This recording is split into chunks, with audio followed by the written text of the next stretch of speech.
warahmatullahi wabarakatuh. Adik-adik yang Kak Intan sayangi, marilah kita mulai pembelajaran kita Al-Quran Hadis dengan membaca basmalah. Bismillahirrahmanirrahim. Sebelumnya Kak Intan sudah membawakan 3 hadis dari Nabi SAW tentang keseimbangan hidup di dunia dan akhirat. Pertemuan kali ini Kak Intan akan sedikit memberikan rumus tentang keseimbangan hidup di dunia dan akhirat yang merupakan penjelasan dari 3 hadis tersebut.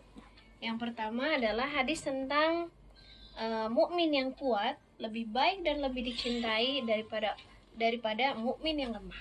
Di sini benang merahnya adalah keseimbangan hidup di dunia dan akhirat.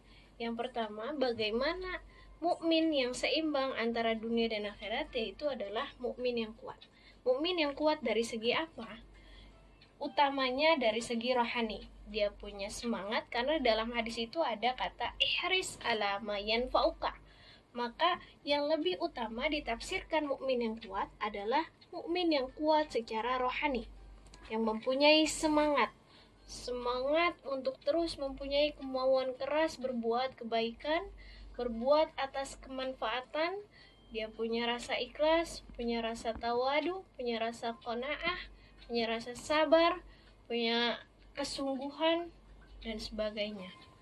Lalu ada yang menafsirkan juga mukmin yang kuat ternyata bukan hanya dari segi rohani saja, tapi juga kuat dari segi jasmani atau fisik. Yang berarti mukmin tersebut adalah mukmin yang sehat. Karena untuk melakukan kebaikan pasti harus mempunyai potensi sehat. Maka di sini Rasulullah sangat menganjurkan kita untuk menjadi mukmin yang sehat, mukmin yang kuat dari segi rohani dan mukmin yang kuat dari segi fisik atau jasmani. Bukan kuat adu badan dengan temannya atau adu segalanya, tapi kuat jasmani di sini adalah kuat dalam artian sehat. Sehat, kita jaga kesehatan sehingga kita bisa beribadah, bisa menuntut ilmu dengan semangat yang tinggi. Yang terakhir, mukmin yang kuat bisa ditafsirkan juga dari segi harta. Kenapa mukmin harus punya harta? Karena untuk melakukan segala amal baik, kebaikan, untuk sedekah, untuk menolong orang, kadangkala kita memerlukan harta. Maka di sini mukmin yang kuat, Rasulullah sangat menganjurkan dari segi rohani, jasmani dan harta, sehingga mukmin akan mengalami kemajuan.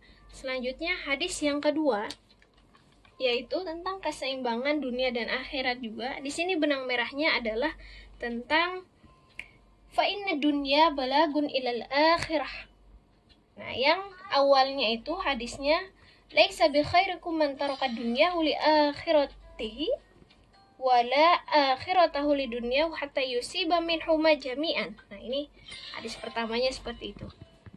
Intinya adalah mukmin yang dikatakan bisa hidup seimbang antara dunia dan akhirat adalah dia tidak meninggalkan dunianya untuk akhiratnya dan juga tidak meninggalkan akhiratnya untuk dunianya. Dalam artian, Kak Intan garis bawahi hadis ini memberikan penjelasan kepada kita bahwa orang yang seimbang hidup di dunia dan akhirat, dia harus bisa membagi waktunya, mengatur waktu dengan baik dengan hal-hal yang bermanfaat, sehingga dia tidak lagi-lagi membebani kepada manusia karena dia bisa mengatur waktu dengan baik, mengatur waktu belajar, mengatur waktu untuk bekerja, mengatur waktu untuk sebagainya. Nah, yang ketiga, hadis yang ketiga, di sini Rasulullah menjelaskan tentang la ayyakhuda ahadukum ahbalan fayakhuda huzmatan min hatabin fayabi'a fayakuffallahu bihi wajhahu khairun min ayas alan nas u'tiya ammunia. Dalam artian, di dalam hadis ini dijelaskan bahwa seseorang di antara kamu yang membawa seutas tali untuk mencari seikat kayu bakar, kemudian kayu itu dijual, sehingga dengan hal itu Allah mencukupkan kebutuhannya, maka itu lebih baik. Di sini apa sih benang merahnya? Ternyata dalam hadis yang ketiga ini benang merahnya adalah kita harus mengubah pola pikir. Kenapa keseimbangan hidup di dunia dan akhirat ini membutuhkan mengubah pola pikir? Artinya mengubah pola pikirnya seperti apa? Biasanya orang-orang banyak itu senangnya diberi, bukan memberi, tapi kita harus ubah. Itu senang memberi, bukan diberi. Dan biasanya mayoritas orang itu senang atau nikmatnya itu ketika doa dikabulkan. Tapi kita harus ubah di sini pola pikirnya. Bagaimana caranya? Bahwa nikmatnya kita itu bukan dalam pengabulan doa, tapi nikmatnya kita itu dalam berdoa kepada Allah. Dalam berdoa kepada Allah itu kita merasakan nikmat, sehingga mau dikabulkan mau tidak dikabulkan itu tetaplah menjadi kenikmatan tersendiri bagi orang mukmin. Nah, yang terakhir di sini juga hadis, orang yang membawa seutas tali itu mencari kayu bakar lalu dijual, menandakan bahwa dia orang yang sangat mandiri. Yang sangat mandiri dalam hal akhirat maupun dalam hal dunia. Walaupun di dalam hadis itu konteksnya adalah membawa kayu bakar, diikat oleh tali, dijual. Itu hanya berkaitan dengan dunia, tapi secara tidak langsung itu adalah berkaitan dengan akhirat. Seorang mukmin yang seimbang antara dunia dan akhirat, dia harus mandiri, tidak meminta-minta, tidak dia itu selalu merepotkan orang lain, semua ditanggung oleh orang, tapi dia harus mandiri. Demikian dari Kak Intan. Terakhir, adik-adik di sini, setelah Kak Intan jelaskan rumus ini, kalian coba buat manage waktu satu hari itu.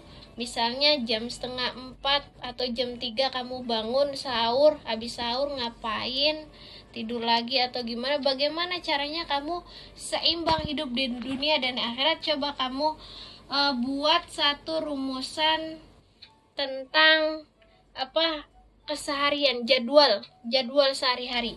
Misalnya jam 3 bangun, sholat tahajud, jam 3:30 sahur, sampai kamu tidur jam berapa. Jadi satu hari kamu buat manage waktu, bagaimana keseharian itu kamu bisa seimbang antara dunia dan akhirat. Seimbang dalam artian bisa membagi waktu, dan seimbang dalam artian bisa mandiri. Terima kasih. Assalamualaikum warahmatullahi wabarakatuh.